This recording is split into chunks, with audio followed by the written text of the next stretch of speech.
Hello, my name is Greg Chmielewski, and I'm here today to show you how to properly format a letter or package and then instruct you on the steps to take in order to mail it.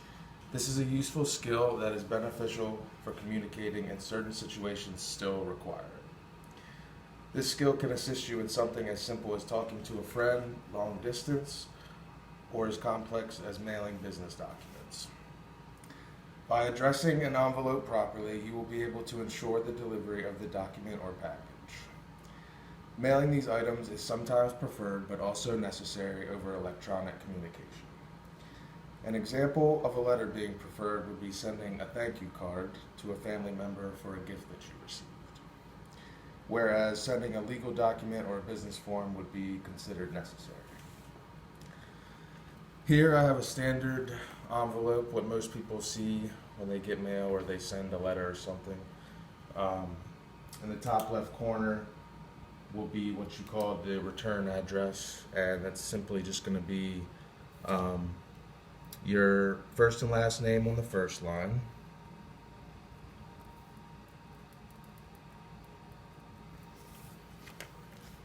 and then on the second line will be your home address, or if you're sending it from a business or your job, then it'll be the address of your employer.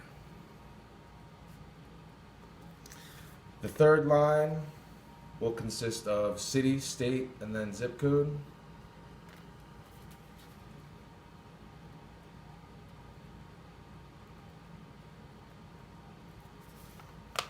And that's how the return address should look at the end. The next step is going to be the recipient information, which is pretty much the same format, but it's in the middle of the envelope. So for just this in the middle, we're just gonna make up whoever's name. It's not gonna be a specific person or anything. Same format. Name is on the first line.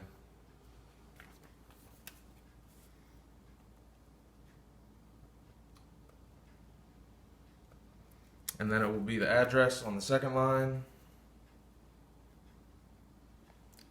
And then finally,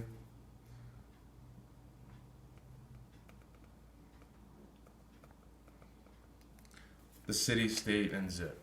Now, sometimes if you wanted to make sure that the process gets sped up, you can include the entire zip code, which just speeds up the delivery process. Now, the final step in formatting it is just going to be to apply a stamp. Without applying a stamp, most likely it won't be sent, or it'll just be returned back to you, so you could properly, format it. Some instances will call for some cases, if it's important or if it weighs more, it'll require more postage. But usually, if you're just sending something like a letter or something small, then one stamp will do it. There are a number of ways that you can send it out for delivery. If usually you can put it in the mailbox for your postal carrier to come and get it. Not everybody has a flag to put up to notify them that you have outgoing mail, but on their route they can pick that up and send it where it needs to go.